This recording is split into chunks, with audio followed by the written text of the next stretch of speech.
Okay, sorry about that, guys. Battery died, so I had to just reload. What I was talking about just before it went off was the working with glue at low temperatures. Now, at the low temperatures, it's going to be a little more viscous. It's going to be a little more thick, so it's not going to flow quite as quickly. Now, that's great for working at the top because you don't want your glue flowing over the part you already have finished.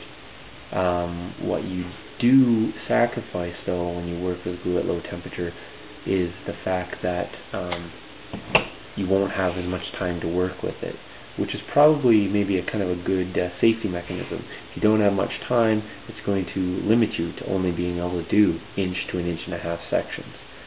So it's going to keep you honest. You're not going to be able to put down a ton of glue because by the time you get to the end, it will be rock hard, and you may have to do that a few times before you start getting it in your mind or start getting an idea for how exactly much you can work with or how much you can get done in a time. People are going to work faster, people are going to work slower. I tend to work slow even though I've done probably over 250 feet of this stuff, just simply because I like to make sure that I'm getting a nice variation. I like to make sure I got some sort of character to the bushes.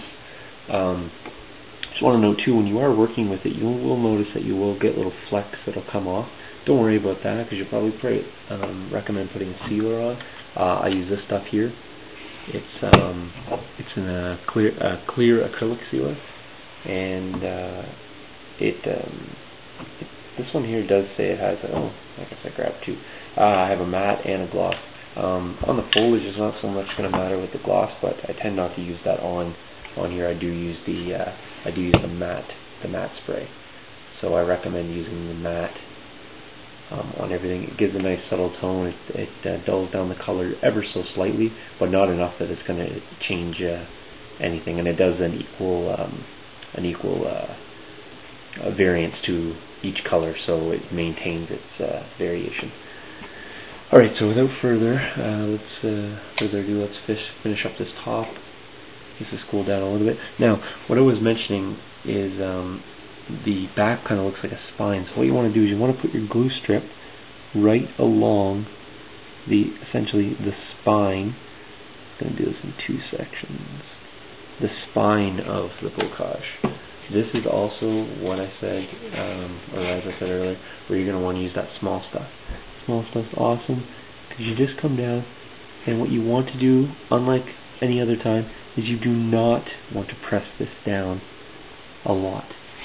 If you do press it down a lot, what happens is it squeezes out the sides and it gets all over the previous areas that you've covered. So you just want it ever so slightly. I recommend just tamping it down with your fingertips. And be careful, the glue doesn't squeeze through. Get on your fingers. I took my band-aid off, so I got to be especially careful that I don't get any glue on my tips. Again, if you want to use the thimble at this point, this is probably a good time to have it.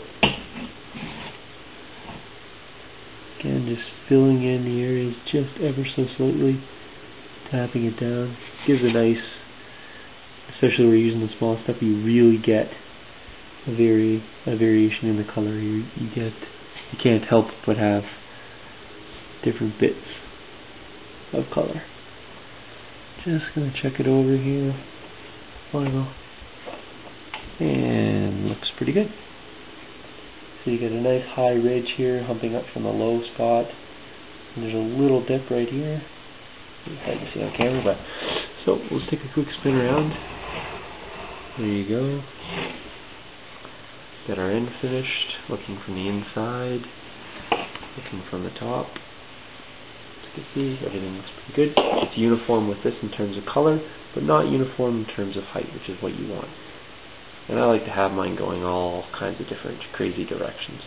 This could either be a path. I could put a piece of fencing in here. This is actually going to be a cow pasture, which I'm going to show you how I do after. It's nothing. It's no big technical secrets. Just something to change it from the rest of the plain grass. And when you come back, I want to show you this. I will have